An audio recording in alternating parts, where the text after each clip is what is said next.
ఏళికలన్ పగిలింపరమ్మికన్. ఒక కుటుంబాన్ని నడిపేటువంటి మనకే పజిల్స్, ప్రహేళికల్ లాంటి సమస్యలు ఉంటాయి.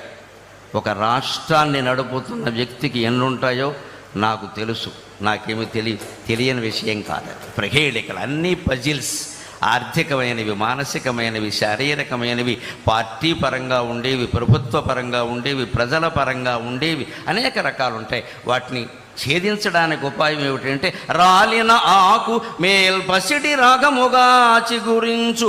చెట్టు కింద రాలిపోయిన ఆకు రాలిపోయిన 15 రోజులకు చూడు మళ్ళీ పైన చిగురాకు రూపంలో కనిపించింది ఖచ్చితంగా. అలాగే అన్నింటికీ ఆశాదీపం ఉంటుంది, ఖచ్చితంగా వెలుగుతూ ఉంటుంది. మనం దాన్ని అందుకోగలగాలి. ఎండుదై వ్రాలిన మ్రోడు జీవరసరమ్య శిరస్సున పైకి లేచు. మొదలు కూడా మిగలకుండా కొన్ని చెట్లు ఖండించేస్తారు మానవత్వం లేకుండా.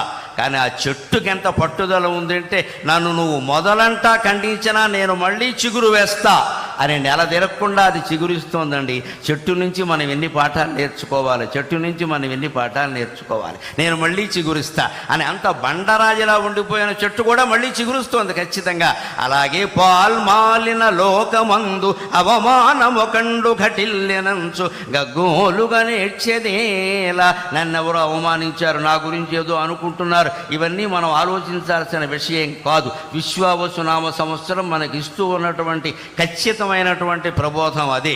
ఏది నువ్వు ఆలోచించుకో, నువ్వెవరో నీకు తెలుసు. నువ్వెవరో నీకు తెలిసినప్పుడు నిన్ను గురించి ఎవడో అనుకోవడాన్ని గురించి నువ్వు ఆలోచించాల్సిన అవసరమే లేదు. మనం ఉచ్చైశ్రవంలా బతుకుతూ ఉన్నప్పుడు ఎవడో మనం మీరు గుర్రం కాదండి గాడిద అంటే వాడి కోసం మనం ఇప్పుడు గుర్రమో గాడిదో నిరూపించుకోవాల్సిన అవసరమే లేదు. మనం ఏమిటో మనకు తెలుసు. ఆత్మవిశ్వాసం చాలా ముఖ్యం. ఆ విశ్వాసంతో నువ్వు ముందుకు దూసిగడితే ప్రహేళికలన్ పగిలింపరమ్మికన్, అన్ని రకాల పజిల్స్, ప్రహేళికలన్నింటినీ ఛేదించుకొని మనం ముందుకు వెళ్ళగలం ఖచ్చితంగా. అటువంటి ధైర్యం రాష్ట్ర ప్రభుత్వాధినేతకి ఇప్పటికీ ఉంది. మనందరికీ కూడా అటువంటి ధైర్యం మనకు కలగాలి. ఆయన ధైర్యమే ఆయనకి శ్రీరామ రక్ష, ఆయన ధైర్యమే మనకి శ్రీరామ రక్ష.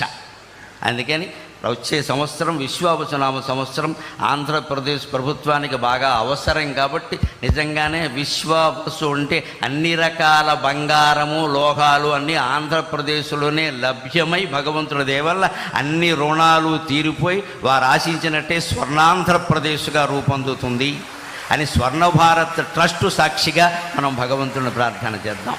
స్వర్ణం ఉన్న చోట స్వర్ణమే ఉంటుంది. ఇది స్వర్ణాంధ్రప్రదేశ్ సాధించాలి అంటున్నది స్వర్ణ భారత్ ట్రస్ట్లో. నాకు నిన్న ఈ ట్రస్ట్ గురించి కూడా ఒక్క వార్త నిన్ననే పేపర్లో చూసి ట్రస్టు అధిపతులకు నేను నమస్కారం చేసుకున్నా. 14 ఏళ్ల క్రితం బొంబాయిలో తప్పిపోయినటువంటి ఒక కుర్రాన్ని ఈ ట్రస్ట్ వారు చేరతీసి 14 ఏళ్ల పాటు విద్యాబుద్ధులు చెప్పించి వాళ్ళకి జీవితానికి అవసరమైన వృత్తులన్నీ నేర్పి మళ్ళీ బొంబాయి తీసుకెళ్ళి ఎక్కడ పనిచేశాడో అక్కడి నుంచి వాళ్ళ తల్లిదండ్రుల వివరాలన్నీ తెలుసుకుని వాళ్ళని పిలిపించి వాళ్ళకి మొత్తం మీద ఆ అబ్బాయిని అప్పగించారండి. నిన్న పేపర్లో చూశాను.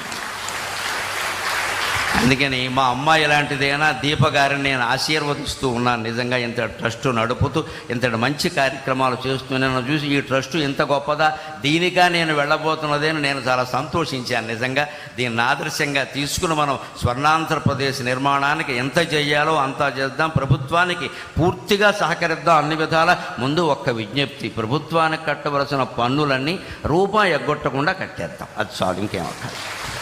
అది ఒక్క పని మనం చేసి మళ్ళీ ఏమండి నాకు అవకాశం ఊరికే గోక్కుండా మనం మొత్తం అన్నీ కట్టేస్తే అన్ని ప్రభుత్వాలు బాగానే నడిస్తే. పూర్వం నుంచి ప్రభుత్వాలు పన్నుల మీద ఆధారపడి నడిచే. అందుకని అవన్నీ మనం సక్రమంగా ఏదీ లోటు చేయకుండా కట్టేస్తే అన్నీ బాగుంటాయి. అటువంటి చిత్తశుద్ధి నిజాయితీతో జీవించడానికి, సత్యానికి ధర్మానికి కట్టుబడి ఉండడానికి నా ఈ ప్రవచనం ఏమాత్రం ఉపయోగపడినా నేను ధన్యుణ్ణి. నాకు ఈ 4 మాటలు నేర్పిన మా అమ్మ ధన్యురాలు. స్వస్తి. చాలా చాలా సంతోషం.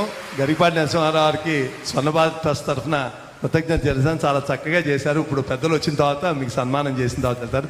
ఇప్పుడు ఈ కార్యక్రమానికి ముఖ్య అతిథిగా ఇచ్చిన మనందరి ప్రియతమ ముఖ్యమంత్రి నారా చంద్రబాబు నాయుడు గారిని వేదిక మీదకి రావాల్సిందిగా కోరుతున్నాను. అలాగే స్వర్ణ భారతి స్ఫూర్తి ప్రదాత పెద్దలు 13వ ఉపరాష్ట్రపతి వెంకయ్యనాయుడు గారిని, అలాగే ఉషమ్మ గారిని వేదిక మీదకి రావాల్సిన కోరుతున్నాం. అలాగే కొల్లు రవీంద్ర గారిని వేదిక మీదకి రావాల్సినాం. నువ్వు అలాగే ఎంపీ బాలశౌరి గారిని వేదిక మీదకి రావాల్సింది కోరుతున్నాం. ఎమ్మెల్యే గన్నవరం యార్లగడ్డ వెంకట్రావు గారిని, అలాగే విజయవాడ వెస్ట్ ఎమ్మెల్యే యలమంచిలి సత్యనారాయణ చౌదరి గారు, సుజనా చౌదరి గారిని వేదిక మీదకి రావాల్సినాం. అలాగే మండవ ప్రభాకర్ రావు ప్రెసిడెంట్ స్వర్ణభారత్ ట్రస్ట్, అలాగే మైనేని రాజయ్య గారు ట్రస్టీ, అలాగే అట్లూరి అశోక్ గారు ట్రస్టీ, అలాగే చుక్కపల్లి ప్రసాద్ గారు సెక్రటరీ స్వర్ణభారత్ ట్రస్ట్